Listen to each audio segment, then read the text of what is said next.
Great. Well, thank you, Steve. And thank you to Alex and the team for having us. It's always a real pleasure to come for SaaStock. We do a lot of cloud investing, and so it's great to be part of Europe's top focused cloud conference.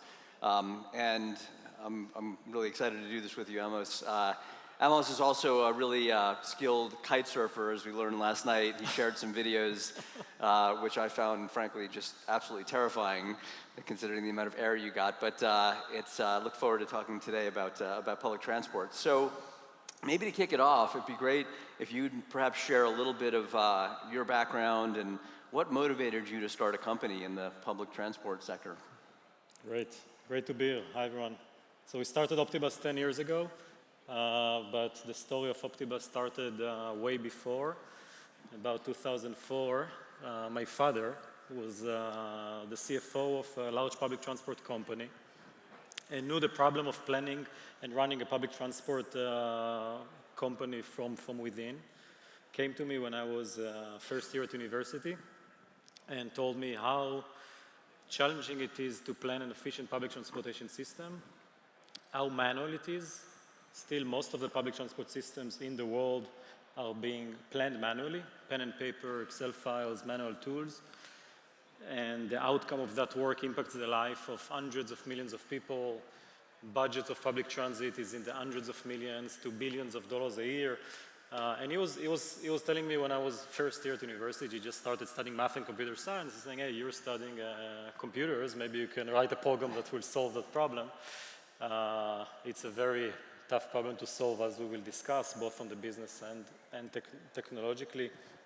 So it took some time. I worked at Microsoft most of the time in between and started building what eventually became Optibus, that we made the jump to start the company 10 years ago. I think, in public transport, something that so many people are using on a daily basis, it impacts the life of people. It's the engine of the city in a way. It's how people move.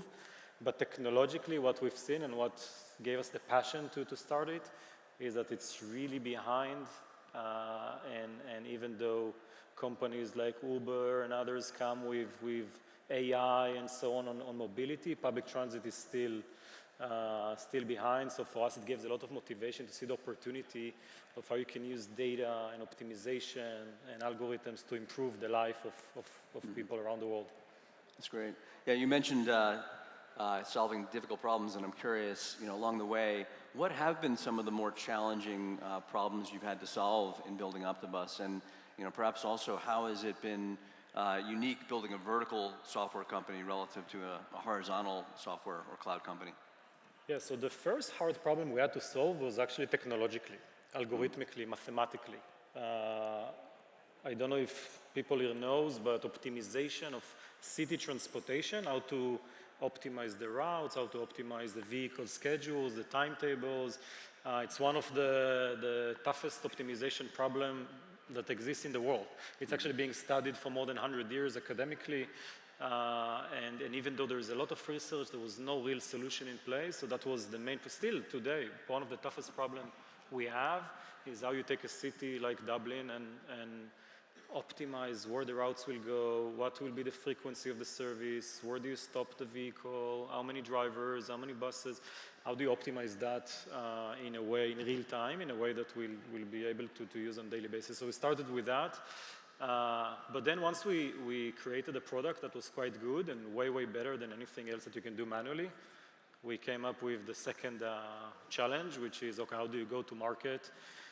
You sell into an industry that is so low tech, doesn't use technology, everything is on paper. That's the way they work in the last 40 years. How will they use, even if you have the best product in the world?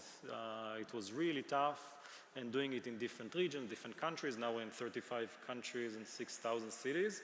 But in the beginning, we're a small startup with a mission-critical product, which is kind of a paradox, right? How can a city will put this entire transportation system in the hand of like a 10-people company that is just a young company with only a few customers? I would say that was like the main challenge. We solved it, by the way, by having a sale process that was able to show customers the value of the product on their own operation and give them the confidence even before they make the decision to buy. So we could plug in their data into the system, run on different scenarios, let them validate it.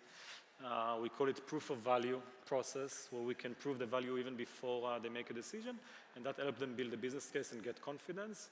Over time, Optibus became more well-known and less risk to choose a product like Optibus. But in the beginning, I would say that was like #1 reason. And then, of course, globalization, which we'll talk today more, is a big challenge as well. Right. Yeah, when I was reading the description about being in 35 countries, I mean, you and I have worked together now for 3 or 4 years, and I was even shocked by that we were in 35 countries, and I wonder, what are the lessons learned in expanding to that many countries, and is there a framework that you use to decide, where to expand and when to expand? I mean, how do you make that decision? Yeah, I think the first thing is that expanding globally is something very challenging and very costly, and I will generally not recommend it if you don't have to do it.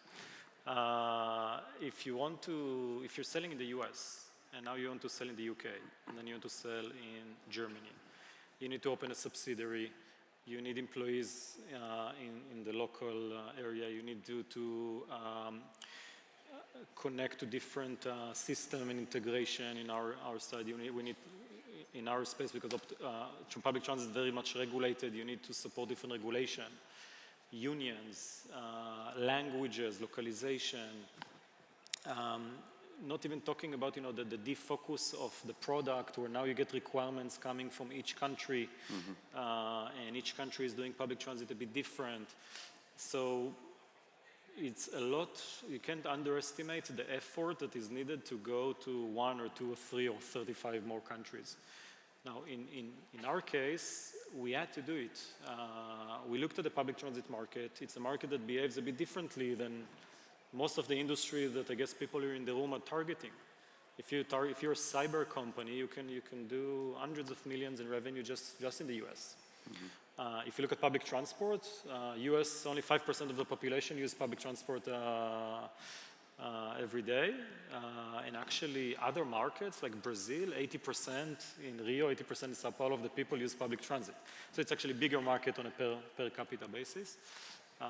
So for us, if we wanted to build a big company, we had to go global. You can't build a big company in the public transit industry focusing just on one country. So with that, we had to expand. We hired people in different regions. We are very much high-touch sale kind of process, so you need people speak the language. You need entities. We have, I think, about 10 subsidiaries now of Optibus in different regions, so we support all different regulation. It's a lot of work. I think the main challenge, it's a bit easier to centralize kind of like the marketing or how you sell. It was much more challenging to do it on the product side. Yeah, I was going to ask about that. So, you mentioned it's very high touch, and with 35, being in 35 countries, how do you decide what to centralize and what to distribute when it comes to marketing, sales, different functions within go-to-market, as well as product? How have you set it up, and what's worked? What have you learned that perhaps hasn't worked? Yeah, we went through different organizational structures, so I can say what worked for us, what didn't work for us, and when it worked. What I will say is every company needs a bit of different structure. It's not like one size fits all. And also, even within the same company, different organizational structure, like what to centralize, what to not, will work differently, depends on where the company and how mature it is. When we started Optibus, everything was centralized. It was a small company. We had sales managed by one team. We had marketing managed by one team. We had implementation managed by one team. At some point, we decided, as we went global, we decided, hey, every region is so different. The way you sell in the US is very different than how you sell in APAC, and it's very different than how you sell in Latin America. So what we decided is to have like almost like mini Optibuses in each region. So we kind of divided the company to 4 regions. Each region has a general manager. Each region has their own sales, their own sometimes marketing, implementation, dedicated to the region. And that worked well in order to move fast and learn how to work in a region where you have no knowledge. At some point, what we saw is that we created 4 different companies. They sell differently, they price differently, they implement differently, they have different requirements for the product. Like, it's very hard to drive change, it's very hard to improve. So we went into the process of centralizing. Now we are a centralized organization in terms of revenue, marketing, implementation. Still people in the region. We have to have people that know the market, that speaks the language, that can, it's very much high touch sell process of people in the region, but at least one kind of central process. I can say that I think we did it a bit too late because the company was already quite large and it was a very painful process, took a lot of time and large organization process. So you can't underestimate how every organization change in a large company is going to be tough and painful. And it's something that ideally you want to do as early as possible. Got it. And I guess also, when you talk about the highly distributed nature and having to both centralize and distribute these functions, I wonder, like, how do you go about making sure employees remain connected? You've got 400 or so employees across the company. I know there are a lot of tools out there. We were talking with our friend Howard Lerman last night about his company Rome, which is designed to address a lot of this problem. But what have you discovered? What works in terms of kind of building that cohesion across the employee base? Yeah, a global company it's a big challenge in terms of culture and how to maintain the same motivation for all the team. So first I would say if you can have all your company in the same place, sitting in one room, speaks the same language, everyone in the same time zone, then do it. Okay, definitely that will be the best way. But if you have like us, we have about 400 people in more than 20 countries. It's become more challenging. Some of the things that we did is that we created hubs. So we don't hire like one person here, one person there. We try to have a team in London, we have a team in Berlin, we have a team in Spain, we have a team in Brazil, we have a team in the US, in Israel and other places, and each team has their own office and culture. And we try to, I'm running company meetings globally, and we try to learn from feedback that comes from employees. I'm doing one-on-ones, try to do it with all employees as much as I can. Round tables that we have, surveys that we do, so we get like a bit of what bothers different people in different locations, but it's definitely a challenge to how to run a distributed organization. But I think any company at some scale will have to go through that. You mentioned this earlier too, that you do one-on-ones with employees, which is really, some might argue, not very scalable when you get to 400 plus employees.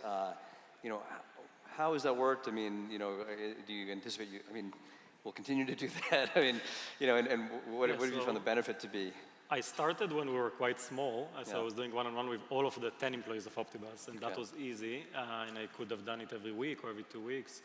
And then I kept going, and at some point I thought maybe I should stop doing that, but what I saw is that the feedback that you get on those one-on-one with just a random employee in the organization that doesn't even get to speak to you almost ever, and they just hear you in company meetings and so on, and you're not in the same office, it's so valuable. It's valuable for the employee, it's valuable for me from hearing the feedback from everyone, so I'm still doing it. I think it's something that many CEOs should do.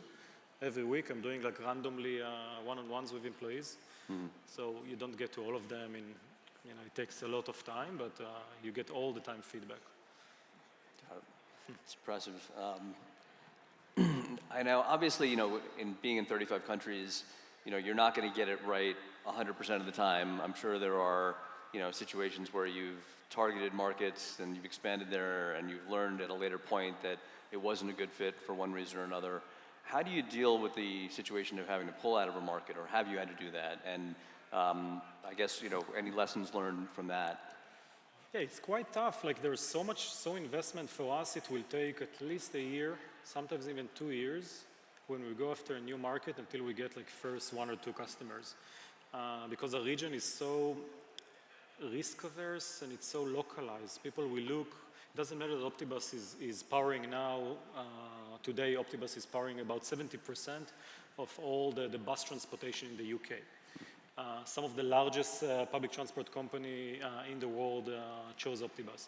But still, when you go to Germany or you go to Japan, or you go to, it's okay, who else in my country or even my city is using Optibus?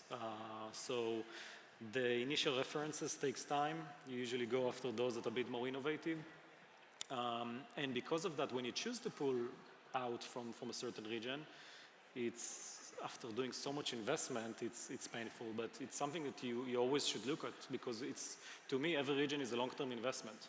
We invest in a region because we expect it to produce certain volume of sales, certain volume of ROI, and we shouldn't just continue doing it without seeing the return. So we, over time, expanded to many countries and many regions, and also pulled back for some. Now, when you do it, you should know that when you do decide to do it again in the future, it's going to be, again, a long process and painful process. Some ways that you could mitigate that we did, is working with channel partners. Mm-hmm. How do you avoid the sort of, scorched earth problem, where you go into a market, you pull out, and if at a later point you decide to go back in, you perhaps, frustrated some of the customers and partners. I mean, do you find that working with channel partners is a good mechanism to address that, or are there any tips there? Yeah, we have good traction so far working with partners. There are different type of partners. Right? There are partners that are selling another product, and usually it will be like a complementary product to what we have. In our space, it will be a lot around the hardware, the vehicle, like a company that sells vehicles. We have a partnership that we announced, and also investment from Volvo, which is one of the largest bus manufacturers in the world. Sometimes for our case, it will be, we do a lot of work with electrification, electric buses, so it will be companies that are from the energy side. We did with Copec, which also invested in Optibus. So those are partners that you come together to market, you're not competing, you're building like a more holistic product offering, software plus hardware plus the vehicle plus the chargers, and you can come to RFPs and win large contracts with those offerings. And this is, I would say, a major like channel play. The other type is distributor. Someone will resell Optibus. We try to avoid it. Now we're in the process of looking at it again, but we try to avoid it in the beginning because you're losing touch of the customers. You're letting someone else represent you, which you don't really have control of. In a way, I think it doesn't make sense for a small company to do it because you don't have enough revenue that you can produce to a channel partner. We got now to a certain scale where it does make sense for Optibus to look at it, so it's something that we're doing. And then the third thing is where Optibus became such a mission-critical, like important product, that we have other products that we can provide to our customers by other companies. Sometimes white label, sometimes the customer sees it as an Optibus product, but it's like we're doing in a partnership. And then this helps you get also to other regions. I will say that in our case, it's mostly help others get to the regions where we are strong.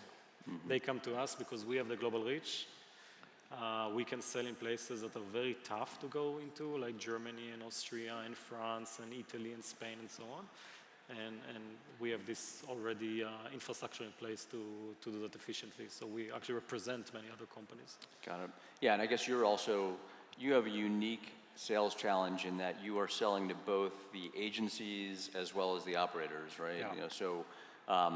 How does that all work? And is it, is there any benefit to that? Is there any upside to it, or is it just does it just create a lot more friction? Yeah, so public transport is operated typically, or at least planned, by some government entity, cities, Department of Transportation, sometimes the state, the country, and then the operation itself. If you see the buses, the red buses that you see in London, for example, they operated by private companies that have license from the city. So we have both sides. We sell to the city, the government side. We sell to the operators. And in many cases, we have both using the same product as like one platform, and that helps. We had many cases where the city chose Optibus and then mandated it to the operators to do as well. So that kind of go-to-market helps. Now, in terms of globalization, different regions behave very differently. In Brazil or Latin America, generally, it's like 99% B2B. You go to a company, it's owned by usually like a big family. They own like different companies. and yeah, we go through a business case and ROI and so on. When you sell in the US, it's mostly B2G. We sell to cities, we sell to transportation agencies. Very different use case. They're more interested in improving the performance of the service, introducing electric vehicles, things like that. So it creates like every region behave differently and you have to adapt. But from that you learn. Like we started, our B2G motion started from the US and Canada. And now we're applying it in Europe. So we have Transport for Wales as a customer and other cities in Europe that are now using Optibus and the experience of learning, how to sell, how to onboard, why government entities choosing Optibus helped us also in other regions in the world. Got it. Great. So I have to ask, as a VC, I have to ask you about AI and the role of AI in your business. This morning, I think when Thomas was talking about AI and in particular horizontal versus vertical applications, he made a comment about, you want to make sure you're on the winning side. I'm going to paraphrase, but the winning side of the cost curve as these, billions are invested into the training of LLMs and this idea that they're getting better and better, and you kind of want to ride that cost curve down and take advantage of it. And I think he sort of also alluded to the idea that within these verticals, oftentimes there's an opportunity to kind of build and create value on top of these foundational models, and that there may be just a lot more opportunity there. And that's certainly consistent with what we've seen at Bessemer, that we've invested in a number of companies that are innovating around vertical applications of AI and are growing really, really quickly as a result. What are you seeing in transportation, and is there a role for large language models, transformer-based models in the near to medium term? I mean, how is it going to impact your industry? Yeah. So yeah, AI first hard to define because I think everything we do is AI. We are creating a software that is doing work that a human being just did before that. Before answering the LLM, I would say first, like we made a lot of investment in AI, in prediction, machine learning, because when you build a transportation network, it will be good to know how well it's going to perform before you start to run the network. Otherwise, you plan a new route, you start running it, and then you see, oh, it actually doesn't take 1 hour, it takes 1 hour and 30 minutes. It's actually, I thought that a small vehicle will suffice, but it's actually, I need a double-decker because there's so much demand. Like, you need to know this thing ideally in advance, otherwise it's too costly and you create a service that doesn't work well. So we made investment in Optibus, in technology, in how to predict the performance of a service before it even runs. So you design a route or even you change a route, how long it will take on a Monday on 8 a.m. and on a Friday on 10 p.m. and how many people will ride it and what will be the on-time performance and how do I optimize that in advance. So that's definitely in the area of AI that we made some investment. In terms of LLM, with all the advancement of the last few years, I think there was a lot of focus on the more general type of AI, where you have models that learn about data from anywhere in the world and can solve any problem that you can imagine, but try to get it to solve like a very specific problem like optimizing shift for drivers in public transportation and so on. It will not know what to do because it was not trained on this type of data and it's very like proprietary data. So that's something that we started to do now, and I see a lot of shift not only in Optibus, generally in companies, is starting to move from more generic AI to vertical AI, which is AI that can solve very specific problems but need to be trained well on those problems. In the end, when US passengers are using the bus or the train, for you, it's almost like seamless. It comes pick you up, hopefully on time, and gets you to where you need to go. Behind the scene, it's a complex operation that is very manual. It's humans all the way, it's decisions, it's what the driver will do and what vehicle to use and what will be the frequency and what will be the timetable. And now I have a traffic jam, what do I do with the other buses? If I have a vehicle breakdown, what do I do? Like there's so many decisions for every simple thing that happen. Road construction, there are like 30 different decisions you need to make. And I guess you also now have this mega trend of electric vehicles, right? Which is also changing it's kind of sort of introducing a heterogeneous fleet, both petrol and EVs. Yeah, electric, generally I would say zero emission, it's a big trend in the world. I would say in public transit is even bigger. The world is moving quite fast into zero-emission public transportation. It's regulated already in many cities. In around 2035, most of the world, at least Western world, also China, will be probably 100% zero emission. It's a huge, huge shift because everyone are moving from all these vehicles that are polluting into electric, but it's not as simple because now you need to put chargers. You need to decide when to charge. You can't just replace a diesel bus with electric bus. It changed the problem of transportation to way more complex. You need to take electricity cost into account. It changes throughout the day. There are times in the day where electricity cost is high. There are times that is low. There are actually times in certain regions, where you get paid to charge the vehicle. So it's like minus because of renewables and so on. So this was a big trend. We started in Optibus years back when our customers had like one electric bus, and the problem was you could do it by hand. Now it's becoming like a city-wide, large-scale optimization problem, and the need of a technology to do it is like dramatic. It was one of the things. I mean, when we invested, I think we, our first and foremost, we want to invest in great companies and generate good returns, but I think we also, to some extent, thought of Optibus as a sustainability company because of the, potential to really, reduce emissions and bring efficiency to this really complex network. Maybe shifting gears, a bit back towards the, the company building side of things. I wanted to ask you about this open letter that was recently published this week. The founders of Stripe and Wise and a few others published this letter calling for the creation of EU Inc., which is this concept of a single pan-European entity that would promote startups and innovation in the EU. And there were, I think, 4 goals that were mentioned, and one of them was establishing a unified employee stock option program to share startup success more widely. And I guess the question, I know we've talked about this within Optibus at times, but do you think this is needed? Is this a problem that you face across operating in so many different areas or regions of Europe? Yeah, this is very much needed, and as we work with so many countries in Europe, most of our countries where we have employees are in Europe, but also globally, stock options, regulation and tax is so different from a country to country. First, it makes it very complicated even for the company to understand what exactly it should do in every place, but then it's also create kind of an equity problem. We're trying to compensate our employees equally in terms of stock options. If we have an employee in the US, an employee in the UK, or even Brazil or any place, and they're doing the same role, then we compensate on similar equity.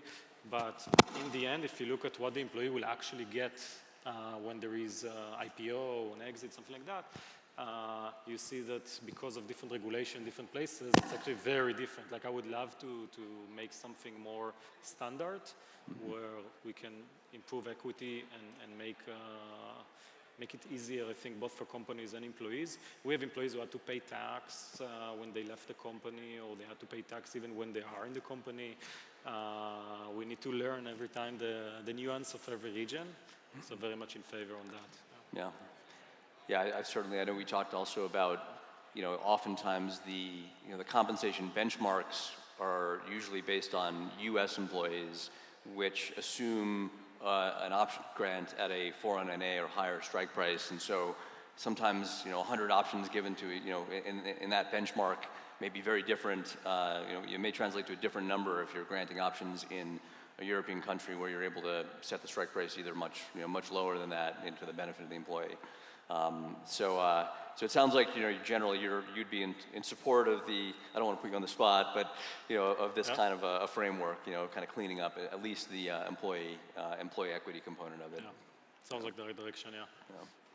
Great. Well, I think I think we're out of time, but thank you so much. I really appreciate your dropping the knowledge, and I guess that will wrap up. Thank you. Thank you, everyone.